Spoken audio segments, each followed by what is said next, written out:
जैसे ही गर्मियाँ स्टार्ट होती हैं मच्छर हर घर में आना स्टार्ट हो जाते हैं। मच्छरों को हम कैसे भगाएंगे, आज मैं आपके साथ बहुत ही ज़बरदस्त होम रेमेडी शेयर करूंगी जिससे आपके घर में एक भी मच्छर नहीं आएगा। हम क्या करते हैं कि गर्मियों के मौसम में तरह तरह की चीज़ें यूज़ करते हैं। कॉइल का यूज़ करते हैं या फिर मोर्टीन यूज़ करते हैं या फिर किसी भी किस्म का लिक्विड यूज़ करते हैं। इन सारी चीज़ों में केमिकल होते हैं, ये हमारी सेहत के लिए बहुत ही नुकसानदा होते हैं। आज मैं आपके साथ बहुत ही ज़बरदस्त होम रेमेडी शेयर करूंगी। वीडियो को आपने स्किप नहीं करना, वीडियो को आपने एंड तक देखना है, तभी आपको समझ आएगी। बिस्मिल्लाहिर्रहमानिर्रहीम।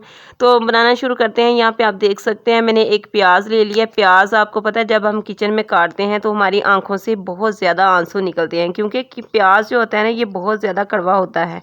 तो इस प्याज की कड़वाहट की वजह से हम मच्छरों को भी भगाएंगे, बहुत ही ज़बरदस्त तरीके से मच्छर घर से भाग जाएंगे। तो आप देख सकते हैं प्याज को मैंने ले लिया, ऊपर से हम थोड़ा सा कट कर देंगे। अब हम इसके अंदर थोड़ा सा सुराख कर लेंगे इस तरीके से, जिस तरह से आप वीडियो में देख रहे हैं।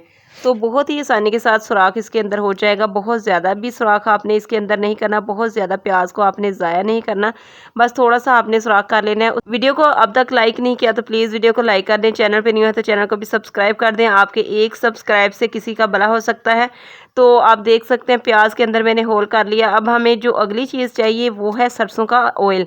सरसों का ऑयल हर घर में मौजूद होता है, तो आपने सरसों का ऑयल ले लेना है और थोड़ा सा इसके अंदर डाल देना है। प्याज की क्वांटिटी के हिसाब से हम सरसों का ऑयल डालेंगे जितना इसके अंदर आराम से आ जाएगा। तो आप देख सकते हैं यहाँ पे मैंने सरसों का ऑयल प्याज के अंदर डाल दिया है। अब हमने क्या करना है, कोई भी किसी भी किस्म का मिट्टी का बर्तन ले लेंगे या फिर कोई भी आप बर्तन ले सकते हैं, उसके अंदर प्याज को रख देना है ताकि प्याज जो है ना ये नीचे से हिले जुले ना।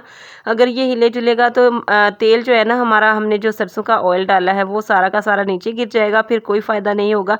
तो आपने ये एहतियात लाजमी से करनी है। इसके नीचे कोई सा भी बर्तन रख देना है। अब हमने ले लेना है यहाँ पे कॉटन। कॉटन भी तकरीबन हर घर में मौजूद होता है। थोड़ा सा कॉटन ले लेंगे और दोनों हाथों की मदद से इस तरीके से प्रेस करके तेल के अंदर डाल देंगे। अच्छी तरह से इसको जो है ना हमने तेल के अंदर डीप कर देना है। तो प्याज तो आपको पता है बहुत ज़्यादा कड़वा होता है, जब भी हम प्याज काटते हैं तो हमारी आंखों से बहुत ज़्यादा आंसू निकलते हैं। तो इसी कड़वाहट की वजह से हमने मच्छरों को भी भगा देना है। बहुत ही ज़बरदस्त तरीके से घर से मच्छर जो है ना वो भाग जाएंगे, बिल्कुल सफाया हो जाएगा मच्छरों का, मक्खियों का। ना तो आपके घर में मच्छर दिखाई देंगे और ना ही मक्खियाँ।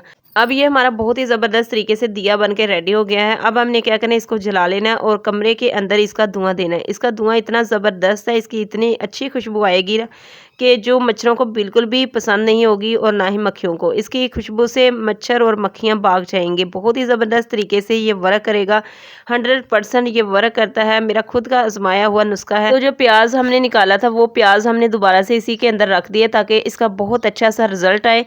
अब आपने क्या करना है, इसको जहाँ जहाँ आपको लगे कि मच्छर आते हैं, मक्खियाँ आते हैं, वहाँ पे आपने रख देना है। बहुत ही ज़बरदस्त तरीके से ये वर्क करता है, ये 100% वर्क करेगा। मेरा खुद का आजमाया हुआ नुस्खा है। तो शाम के वक्त एक दफ़ा दिए को जला दिया करें, सोते वक्त जो है ना आपने इसको बुझा देना है। लाजमी से आपने इसको बचाना है ताकि इससे कोई भी नुकसान ना हो सके। आपको पता है रात को जब हम सो जाते हैं ऐसी चीज़ें जलाने के बाद तो काफ़ी जो है ना वो नुकसान भी होने का खदशा होता है। तो आपने इस बात का लाजमी से ध्यान रखना है। तो आप देख सकते हैं मैंने इसको दरवाजे के पास रख दिया है। इसके रखने से ना तो यहाँ पे मच्छर आएंगे और ना ही मक्खियाँ आएंगी। मच्छर और मक्खियों का बिल्कुल सफाया हो जाएगा, क्योंकि प्याज की स्मेल जो है ना वो बहुत ज़्यादा कड़वी होती है। इससे मक्खियाँ मच्छर दूर भाग जाते हैं। उम्मीद है आज की वीडियो आपको पसंद आई होगी। मिलती हूँ नेक्स्ट वीडियो में। अल्लाह हाफ़िज़।